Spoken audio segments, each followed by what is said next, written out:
Today we are going to explore Guyana. Guyana is a South American country, borders Atlantic Ocean, Suriname, Brazil and Venezuela. Administratively divided into 10 regions, capital and the largest city is Georgetown.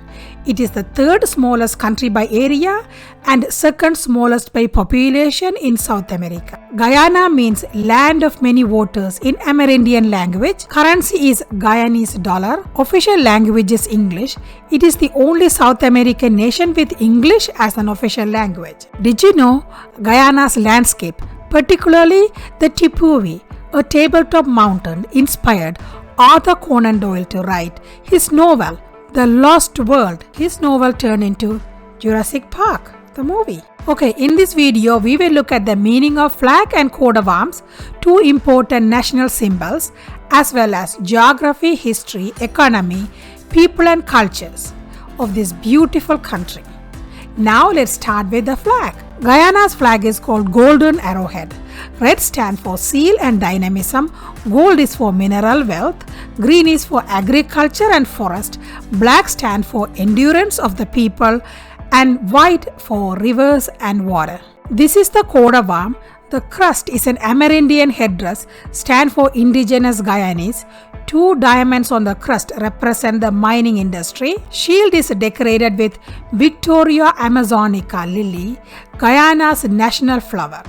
Three blue wavy lines stand for three main rivers and the national bird, the Kanji pheasant. The shield is supported by two jaguars holding pickaxe, sugarcane and stack of rice, representing mining, sugar and rice industries. The national motto, One People, One Nation, One Destiny, appears on the scroll below the shield. As the name suggests, Guyana has plenty of rivers, lakes, creeks and streams. The largest lake is Mainstay Lake. Major rivers are Corentyne, Babis, Demerara, Essequibo rivers. All of them flow northwards toward the Atlantic Ocean. Guyana is home to a wide variety of landscapes and ecosystems. It can be divided into 5 regions: coastal plains, interior sandbelt, rainforest, savanna, and the highlands. This narrow and fertile marshy coastal plain along the Atlantic coast is where almost 90% of Guyanese live. It is also home to most of Guyana's rice field and sugarcane farms as well as factories. This hilly, sandy and clay belt further inland contain Guyana's almost all of 350 million tons of bauxite reserves. This dense rainforest is one of the largest unspoiled rainforests in South America. Some parts are inaccessible and home to some rare species like giant otter, the world's largest and the rarest river otter, and harpy eagles. It is also home to the world's largest single drop waterfall by volume, Kaitoura Falls. It is about 4.5 times the highest of Niagara Falls and about twice the height of Victoria Falls in Africa. Forestry is a big business in this area, but it's limited to small region. It is a resource-rich area with abundance of gold. This dry savanna in the southwest is mostly flat and open. Soil is too poor for growing any crops, but there are some indigenous farms along the edges of rainforest. Cattle raising is the main economic activity in this area. But it is one of the most biodiverse area in South America, providing habitat for 80% of Guyana's birds, 86% of mammals, and 60% of fishes. All these organisms are adapted to the challenging climate of the dry savanna. This interior highlands area consists of plateaus and flat-top mountains. They gradually rise toward Brazilian border. This region is home to Guyana's highest point, Mount Roraima, at the tri-point border of Guyana, Venezuela and Brazil. As a country with the second highest percentage of forested land on earth, Guyana is biologically diverse. It is home to many plants and animal species. Most notable are the arapaima, world's largest scaled freshwater fish, the giant anteater, the largest anteater, and carp of the rock. Guyana's climate is tropical with warm temperatures with lots of rain without being too hot or cold. There are two rain seasons. The first one is from May to July. The second one is from mid-November to mid-January. The periods in between are dry seasons. History. Guyana was inhabited by two different groups, Arawaks along the coast and Caribs further inland when Europeans arrived at Guyana. Christopher Columbus was the first European to sight Guyana and claimed it for Spain. However, Dutch West India Company was the first to establish colonies. The colonies established agriculture, and as the agriculture grew, the company imported enslaved Africans. Their working condition was horrible and the mortality rate was high. This led to many rebellions, including the successful Barbie Slave Rebellion, which took control of many plantations, and Europeans started to leave Guyana. Eager to attract more European settlers, the Dutch opened up the area near Demerara River to British immigrants. Eventually, the internal affair of the Dutch colony came under British control. The Dutch formally ceded in 1814, and in 1831, British Guyana was established.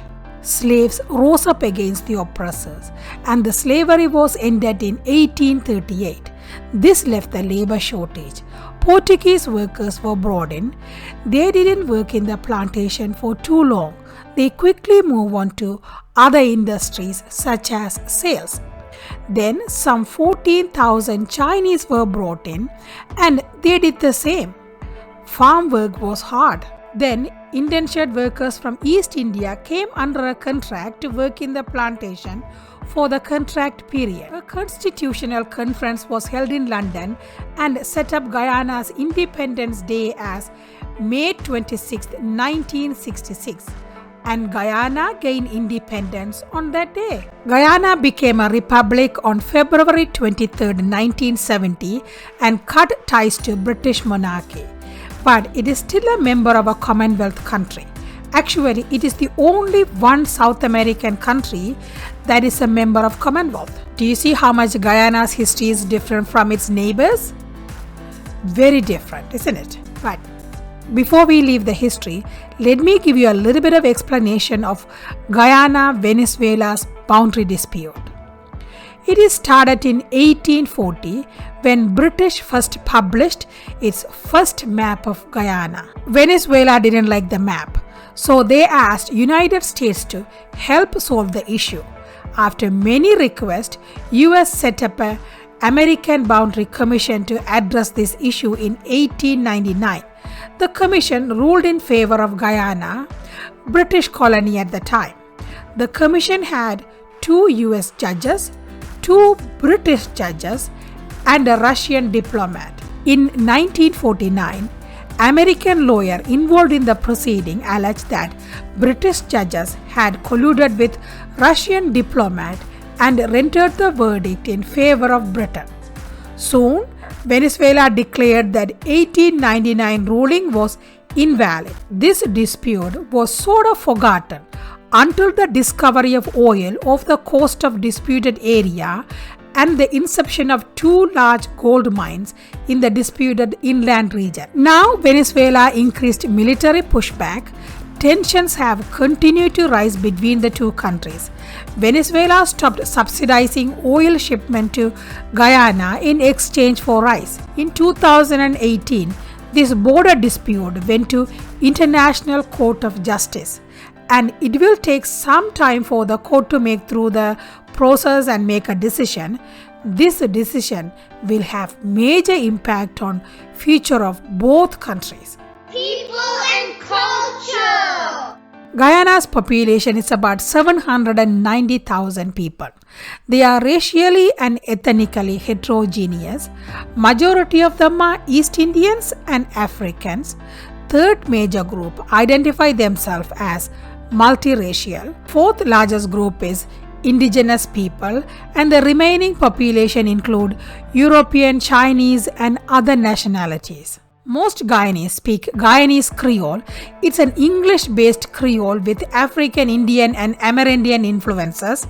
English is usually used in formal settings like education, government, and business. Most Guyanese are Christians. About third of the Christians are Pentecost. Second biggest religion is Hinduism and the third is Muslim. Both of these are practiced by Indo-Guyanese. Guyanese culture is a mix of Amerindian, East Indian, Chinese and African with a touch of British, Dutch, Portuguese and Spanish influences. Most Guyanese consider themselves as Caribbeans, even though they don't border Caribbean Sea at all. The culture, particularly in the coastal area, is very similar to the islands in the Caribbean. Guyana's holidays include Easter, Christmas, Holi, an Indian holiday, and Mashramani. It's an Independence Day celebration inspired by Amerindian festival. Guyana's music is a mix of European, Latin, African, and native. Calypso, reggae, soca, and American pops are very popular. Georgetown has a very good visual art scene. They make good sculptures and paintings. Football and cricket are very popular. They also play table tennis, lawn tennis, netball, squash, and boxing. For some reason, dominoes are very popular. In Guyanese cuisine, root vegetables like cassava and sweet potatoes are staple. Seafood and fresh fruits are major part in Guyanese diet. Pepper pot is a national dish. It is a slow-cooked meat stew cooked with peppers, cinnamon, spices and a sauce made with cassava root. It is an Amerindian dish. Other famous dishes are rice, matamge, dalbat, roti and cook-up rice. All of these are East Indian inspired food. Freshly squeezed fruit juice are popular. Mabi is a local drink. It's made by boiling tree bark and then strained it and sweetened it. It's apparently good. The most popular rum is Demerara. National beer is Banks beer. Economy. Guyana's economy grew by over 20% in 2021. Non-oil economy grew by 5% despite COVID-19 pandemic and months of unprecedented floods. World Bank predict the growth to be at 25% for 2022 and 2023. If the oil production is ramped up as predicted, Guyana's oil revenue could potentially double by 2025. Construction grew by 25% last year due to government focus on infrastructure development. Guyana's GDP was $18 billion in 2021 and it is expected to increase as much as 40% next year. Guyana's fortune changed when Exxon discovered oil off the coast of Georgetown in 2015 and so far they discovered another 17 oil fields. Exxon started production in 2019. Guyana's economy was the fastest growing economy in the world in 2020 due to oil exports. Guyana's economy wasn't always good. For several decades after the independence, Guyana relied on agriculture and mining, mainly sugarcane and bauxite. Lack of diversification and nationalization of private industries in the 70s resulted in country being heavily indebted. Even after some significant debt cancellation and privatization of industries in the 90s, Guyana still have a lot of debt. Reduction of debt has been one of the present government's top priorities. Guyana needs to reduce public debt, invest in infrastructure and develop strong fiscal policies.